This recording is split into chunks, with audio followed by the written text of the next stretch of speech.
ಆತ್ಮೀಯ ಬಂಧುಗಳೇ, ಶ್ರೀಮದ್ ಭಗವದ್ಗೀತೆ ತತ್ವ ವಿವೇಚನಿ ಟೀಕಾ ಅಧ್ಯಾಯ 5 ಕರ್ಮ ಸನ್ಯಾಸ ಯೋಗ. ಇದರಿಂದ ನಾವು 21ನೇ ಶ್ಲೋಕವನ್ನು ತಿಳ್ಕೊಳ್ತಾ ಇದ್ವಿ. ಓದ ಭಾಗದಲ್ಲಿ ನಾವು ಹೊರಗಿನ ವಿಷಯಗಳಲ್ಲಿ ಆಸಕ್ತಿ ರಹಿತವಾಗಿರುವಂಥ ಅಂತಃಕರಣ ಯಾರಿಗಿರುತ್ತೋ ಅವನು ಆತ್ಮನಲ್ಲಿ ಸ್ಥಿತವಾಗಿರುವಂತಹ ಧ್ಯಾನದಿಂದ ಹುಟ್ಟಿರುವಂಥ ಸಾತ್ವಿಕ ಆನಂದ ಏನಿದೆಯೋ ಅದನ್ನು ಅನುಭವಿಸ್ತಾನೆ, ಅದನ್ನು ಪಡ್ಕೊಳ್ತಾನೆ. ಆಮೇಲೆ ಸಚ್ಚಿದಾನಂದಗನ ಆ ಭಗವಂತನ ಧ್ಯಾನ ರೂಪವಾದಂಥ ಯೋಗದಲ್ಲಿ ಅಭಿನ್ನಾಭಾವದಿಂದ ಯಾವುದೇ ಅವನಿಗೆ ಬೇರೆ ಭಾವನೆಗಳೇ ಬರೋದಿಲ್ಲ, ಯಾವಾಗಲೂ ಭಗವಂತನಲ್ಲೇ ಸ್ಥಿತನಾಗಿರ್ತಾನೋ ಅಂಥ ಮನುಷ್ಯನಿಗೆ ಅಕ್ಷಯವಾದ ಆನಂದ ಸಿಗುತ್ತೆ. ಅವನು ಆ ಆನಂದವನ್ನು ಅನುಭವಿಸ್ತಾನೆ ಅನ್ನೋದನ್ನು ತಿಳ್ಕೊಂಡ್ವಿ. ಈಗ ಪ್ರಶ್ನೆ ಉತ್ತರಗಳನ್ನು ತಿಳ್ಕೊಳ್ಳೋಣ. ಮೊದಲನೇ ಪ್ರಶ್ನೆ ಏನು ಅಂತಂದರೆ, ಬಾಹ್ಯ ಸ್ಪರ್ಶೇಶ್ವಸಕ್ತಾತ್ಮ ಅಂತ ಹೇಳಿದಾರಲ್ಲ, ಇದು ಯಾರ ಬಗ್ಗೆ ಹೇಳ್ತಾ ಇರೋದು ಅಂತ ಪ್ರಶ್ನೆ. ಉತ್ತರ ಏನು ಅಂತಂದರೆ, ಶಬ್ದ, ಸ್ಪರ್ಶ, ರೂಪ, ರಸ, ಗಂಧ ಈ ಎಲ್ಲ ಇಂದ್ರಿಯಗಳ ವಿಷಯಗಳನ್ನು ಕೂಡ ಬಾಹ್ಯ ಸ್ಪರ್ಶ ಅಂತ ಹೇಳ್ತಾರೆ. ಅಂದರೆ ಹೊರಗಡೆಯಿಂದ ನಾವು ನೋಡುವಂಥದ್ದು, ತಿಳ್ಕೊಳ್ಳುವಂಥದ್ದು, ಸ್ಪರ್ಶ ಮಾಡುವಂಥದ್ದು ಅಂತ ಅರ್ಥ. ಬಾಹ್ಯ ಸ್ಪರ್ಶ, ಈ ಇಂದ್ರಿಯಗಳ ವಿಷಯಗಳನ್ನೇ ಬಾಹ್ಯ ಸ್ಪರ್ಶ ಅಂತ ಕರೆಯೋದು. ವಿವೇಕದ ಮೂಲಕ, ಅಂದರೆ ಯಾವಾಗ ನಾನು ಜ್ಞಾನವನ್ನು ತಿಳ್ಕೊಳ್ತಾ ಹೋಗ್ತೀನೋ ಆಗ ನನ್ನಲ್ಲಿ ವಿವೇಕ ಜಾಗೃತವಾಗುತ್ತೆ. ವಿವೇಕ ಅಂದ್ರೇನು, ಯಾವುದು ಸರಿ ಯಾವುದು ತಪ್ಪು, ಏನು ಮಾಡಬೇಕು ಏನು ಮಾಡಬಾರ್ದು ಅನ್ನುವಂಥ ತಿಳುವಳಿಕೆ ಅಂತ ನಾವು ಹೇಳ್ತೀವಲ್ವ, ಅದನ್ನು ವಿವೇಕ ಅಂತ ಹೇಳೋದು.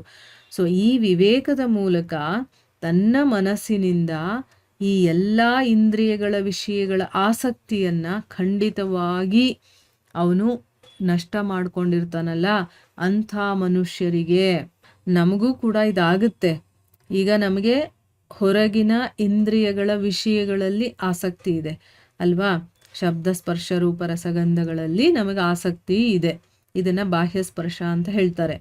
ಯಾವಾಗ ನಾವು ಜ್ಞಾನವನ್ನು ತಿಳ್ಕೊಳ್ತಾ ಹೋಗ್ತೀವೋ ಆಗ ನಮಗೆ ವಿವೇಕ ಜಾಗೃತ ಆಗುತ್ತೆ. ಈಗ ನಮಗೆ ವಿವೇಕ ಇಲ್ಲ, ಯಾವುದು ಸರಿ ಯಾವುದು ತಪ್ಪು, ಏನು ಮಾಡಬೇಕು ಏನು ಮಾಡಬಾರ್ದು, ಯಾವುದು ಸತ್ಯ ಯಾವುದು ಅಸತ್ಯ ಯಾವುದು ಗೊತ್ತಿಲ್ಲ. ಆ ತಿಳುವಳಿಕೆ ಬರಲಿ ಅಂತಲೇ ನಾವು ಧರ್ಮಗ್ರಂಥಗಳನ್ನು ಕೇಳ್ತಾ ಇರೋದು. ಕೇಳ್ತಾ ಏನಾಗುತ್ತೆ, ನಮ್ಮಲ್ಲಿ ವಿವೇಕ ಅನ್ನೋದು ಜಾಗೃತವಾಗುತ್ತೆ. ಆಗ ನಮಗೆ ಎಲ್ಲ ಸ್ಪಷ್ಟವಾಗಿ ಕಾಣಿಸೋದಕ್ಕೆ ಶುರುವಾಗುತ್ತೆ. ಆಗ ನಮಗೆ ಆಸಕ್ತಿ ಇಟ್ಕೋಬಾರ್ದು, ಇದರಲ್ಲಿ ಅಟ್ಯಾಚ್ಮೆಂಟ್ ಇಟ್ಕೋಬಾರ್ದು, ಮಮತೆ ಇರಬಾರ್ದು, ಇದೆಲ್ಲ ನಮಗೆ ಗೊತ್ತಾಗ್ತಾ ಹೋಗುತ್ತೆ.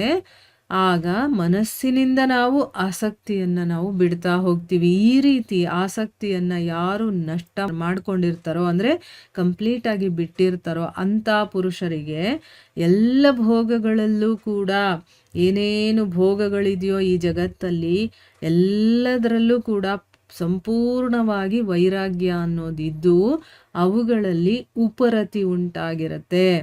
ಅಂದರೆ ಏನು, ಅದರಲ್ಲಿ ಆಸಕ್ತಿ ಅಂದರೆ ಅದು ಬೇಕು ಅನ್ನೋದೇ ಹೊರಟೋಗ್ಬಿಟ್ಟಿರುತ್ತೆ. ಅಂಥ ಮನುಷ್ಯ ಬಾಹ್ಯ ಸ್ಪರ್ಶೇಶ್ವಸಕ್ತಾತ್ಮ ಅಂತ ಹೇಳೋದು ಅಂಥ ಪುರುಷನನ್ನು. ಅಂದರೆ ಹೊರಗಿನ ವಿಷಯಗಳಲ್ಲಿ ಆಸಕ್ತಿ ರಹಿತವಾಗಿರುವಂತಹ ಅಂತಃಕರಣ ಇರುವಂಥವನು ಅಂತ ಅರ್ಥ. ಅಂದರೆ ಏನು, ಆಸಕ್ತಿನೇ ಇಲ್ಲದೆ ಇರುವಂಥ ಒಂದು ಸ್ಥಿತಿ ಬಂದಿರುತ್ತೆ ಅವನಿಗೆ. ಯಾಕೆ, ಅವನಿಗೆ ಗೊತ್ತಿರುತ್ತೆ, ಈಗ ನಾಲೆಡ್ಜ್ ಬಂದಿದೆ ಅಲ್ವಾ, ಅವನು ಯಾವ್ದು ಸರಿ ಯಾವ್ದು ತಪ್ಪು ಅಂತ ತಿಳ್ಕೊಳ್ಳುವಂಥ ಒಂದು ಕೆಪಾಸಿಟಿ ಅವನಿಗೆ ಬಂದಿರುತ್ತೆ. ಅಷ್ಟು ಅವನ ಬುದ್ಧಿ ಬೆಳೆದಿರುತ್ತೆ, ವಿವೇಕ ಅನ್ನೋದು ಜಾಗೃತವಾಗಿರುತ್ತೆ. ಅದರಿಂದ ಇದೆಲ್ಲ ಆಗುವಂಥದ್ದು. ಸೊ ಈಗ ನಮಗೂ ಕೂಡ ಆ ಸ್ಥಿತಿ ಬರಬೇಕು ಅಂತಾನೆ ನಾವು ಇದನ್ನೆಲ್ಲ ಓದ್ತಾ ಇರೋದು, ತಿಳ್ಕೊಳ್ತಾ ಇರೋದು. ಯಾವಾಗ ನಾವು ಆ ಸ್ಥಿತಿ ತಲುಪ್ತೀವೋ ಆಗ ನಾವು ಕೂಡ ಬಾಹ್ಯ ಸ್ಪರ್ಶೇಶ್ವಸಕ್ತಾತ್ಮರಾಗ್ತೀವಿ ಅಂತ ಅರ್ಥ. ಈಗ ಗೊತ್ತಾಯ್ತಾ, ನಮ್ಮೆಲ್ಲ ಬಂಧನಕ್ಕೂ ಕಾರಣ ಏನು, ನಾವು ಯಾವುದಾದ್ರೂ ಒಂದು ಘಟನೆ ಆಗಿರ್ಬೋದು, ವಸ್ತು ಆಗಿರ್ಬೋದು, ವ್ಯಕ್ತಿಗಳೇ ಆಗಿರಬಹುದು, ಅವರಲ್ಲಿ ಆಸಕ್ತಿ ಇಟ್ಕೊಂಡಿರೋದ್ರಿಂದ, ಅವರಲ್ಲಿ ನಮಗೆ ಮಮತೆ ಇರೋದ್ರಿಂದ, ಅವರಲ್ಲಿ ನಮಗೆ ಒಂದು ಅಟ್ಯಾಚ್ಮೆಂಟ್ ಇರೋದ್ರಿಂದ, ಅದರಿಂದನೇ ತಾನೇ ಆಗ್ತಾ ಇರೋದು. ಸೊ ಯಾವಾಗ ನಮಗೆ ಈ ವಿಷಯಗಳೆಲ್ಲ ಗೊತ್ತಾಗ್ತಾ ಹೋಗುತ್ತೋ ನಾವು ಒಂದೊಂದನ್ನೇ ಬಿಡ್ತಾ ಹೋಗ್ತೀವಿ. ಈಗ ನಮ್ಮಲ್ಲಿ ಎಷ್ಟೋ ವಿಷಯಗಳು ಚೇಂಜ್ ಆಗಿದೆಯೋ ಇಲ್ವೋ, ನಿಜವಾಗ್ಲೂ ಸರಿಯಾದ ರೀತಿಯಲ್ಲಿ ಕೇಳ್ತಾ ಇದ್ರೆ ಚೇಂಜ್ ಆಗಿರಲೇಬೇಕು. ಯಾಕೆ ಅಂತಂದರೆ ಇಷ್ಟೆಲ್ಲ ನಾವು ಕೇಳ್ತಾ ಇದ್ದೀವಿ ಅಂದಮೇಲೆ ನಮ್ಮಲ್ಲಿ ಚೇಂಜ್ ಆಗಿರುತ್ತೆ, ಆಗಬೇಕು. ಇಲ್ಲ ಅಂತಂದರೆ ನಾವು ಕೇಳ್ತಾ ಇರೋದು ಸರಿ ಇಲ್ಲ ಅಂತ ಅರ್ಥ ಆಯಿತು. ಏನೋ ಒಂದು ನಾಮಕಾವಸ್ಥೆಗೆ ಕೇಳೋದು ಅಂತ ಹೇಳ್ತಾರಲ್ಲ, ಆ ರೀತಿ ಕೇಳ್ತಿದ್ರೆ ನಾವು ಜನ್ಮ ಇಡೀ ಕೇಳ್ತಾ ಇದ್ರು ನಮ್ಮಲ್ಲಿ ಒಂದು ಸಾಸಿವೆ ಕಾಳಷ್ಟು ಚೇಂಜ್ ಆಗೋದಿಲ್ಲ. ಆದರೆ ಶ್ರದ್ಧೆಯಿಂದ ನಾನು ತಿಳ್ಕೋಬೇಕು ಅನ್ನೋಂಥ ಆಸಕ್ತಿಯನ್ನು ಇಟ್ಟು, ಮನಸ್ಸೆಲ್ಲ ಅದರಲ್ಲೇ ಇಟ್ಟು, ನಾನು ಅದನ್ನು ಮತ್ತೆ ಹೇಳ್ತಾ ಇರ್ತೀನಿ, ಶರೀರವೆಲ್ಲ ಕಿವಿಯಾಗಿ ಕೇಳಬೇಕು ಅಂತ ಹೇಳ್ತಾರೆ. ಆ ರೀತಿ ಕೇಳಿಸ್ಕೊಂಡಾಗ ಮಾತ್ರ ನಮಗಿದು ಅರ್ಥ ಆಗುವಂಥದ್ದು. ಆಯಿತಾ? ಭಗವದ್ಗೀತೆ ಅಂದ್ರೇ ತತ್ವಗಳಿಂದ ತುಂಬಿದೆ ಅದು. ಆ ತತ್ವ ಸರಿಯಾದ ರೀತಿಯಲ್ಲಿ ಅರ್ಥ ಆಗಬೇಕು ಅಂದರೆ ಭಾಗವತವನ್ನು ಕೂಡ ನಾವು ಕೇಳಬೇಕಾಗತ್ತೆ. ರಾಮಾಯಣ, ಮಹಾಭಾರತ ಇದೆಲ್ಲ ಇರೋದು ಯಾಕೆ ಅಂತಂದರೆ, ಘಟನೆಗಳ ಮೂಲಕ ಒಬ್ಬ ವ್ಯಕ್ತಿಯ ಜೀವನದಲ್ಲಿ ಹೇಗೆಲ್ಲ ಅದು ಆಗುತ್ತೆ ಅನ್ನೋದ್ರ ಮೂಲಕ ಅಲ್ಲಿ ಕಂಪ್ಲೀಟ್ ವಿವರವಾಗಿ ತಿಳಿಸಿರ್ತಾರೆ. ಅದರ ಮೂಲಕ ಇದನ್ನು ತಿಳ್ಕೊಳ್ಳೋ ಪ್ರಯತ್ನ ಮಾಡಬೇಕು. ನನಗಿನ್ನೂ ಒಂದು ಆಸೆ ಇದೆ, ಏನಪ್ಪ ಅಂತಂದರೆ, ಮಹಾಭಾರತದಲ್ಲಿ ಬರುವಂಥ ಘಟನೆಯಿಂದ ನಾವು ಏನು ತಿಳ್ಕೋಬೇಕು ಅಂದರೆ, ಬೇಕಾದಷ್ಟು ವಿಷಯಗಳನ್ನು ಭಗವಂತ ಹೇಳಿದ್ದಾನೆ. ಆ ಭಗವಂತ ಏನು ಹೇಳ್ತಾ ಇದ್ದಾನೆ, ಏನು ಹೇಳೋದಕ್ಕೋಸ್ಕರ ಆ ಘಟನೆಯನ್ನು ಅಲ್ಲಿ ವಿವರಣೆ ಮಾಡಿ ಹೇಳಿದ್ದಾನೆ, ಆ ರೀತಿ ತಿಳ್ಕೋಬೇಕು ಅಂತ ಒಂದು ಆಸಕ್ತಿ ಇದೆ.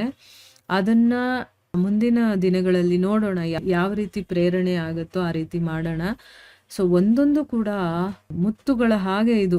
ಎಷ್ಟು ಬೆಲೆ ಬಾಳುವಂಥ ವಿಷಯಗಳು ಇವೆಲ್ಲ ಅಂತಂದರೆ, ಇದು ಸಿಗೋದೇ ಕಷ್ಟ ನಮಗೆ.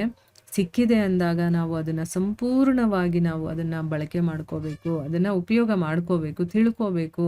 ಯಾಕಂದರೆ ಎಲ್ಲರಿಗೂ ಸಿಗೋದಿಲ್ಲ ಇದು ಅಲ್ವಾ? ನಮ್ಮನೇಲೇ ಎಷ್ಟೋ ಜನ ಇರ್ತಾರೆ, ಅವರು ಒಬ್ಬರು ಇದನ್ನು ಕೇಳ್ತಾ ಇರೋದಿಲ್ಲ. ಆದರೆ ನಮಗಿದು ಸಿಕ್ಕಿದೆ ಅಂತಂದರೆ ಪೂರ್ಣವಾಗಿ ಅದನ್ನು ನಾವು ತಗೊಂಡಷ್ಟು ನಮ್ಮ ಒಂದು ಬುದ್ಧಿ, ಮನಸ್ಸು, ಇಂದ್ರಿಯಗಳು ಇವೆಲ್ಲ ಶುದ್ಧವಾಗ್ತಾ ಹೋಗುತ್ತೆ. ನಾವು ಕೂಡ ಸತ್ವಗುಣಕ್ಕೆ ಬರೋದಕ್ಕೆ ಸಾಧ್ಯ ಆಗುತ್ತೆ ಅಂತ ಹೇಳ್ತಾ ಇಲ್ಲಿಗೆ ನಾವು ನಿಲ್ಲಿಸೋಣ. ಹರೇ ಕೃಷ್ಣ.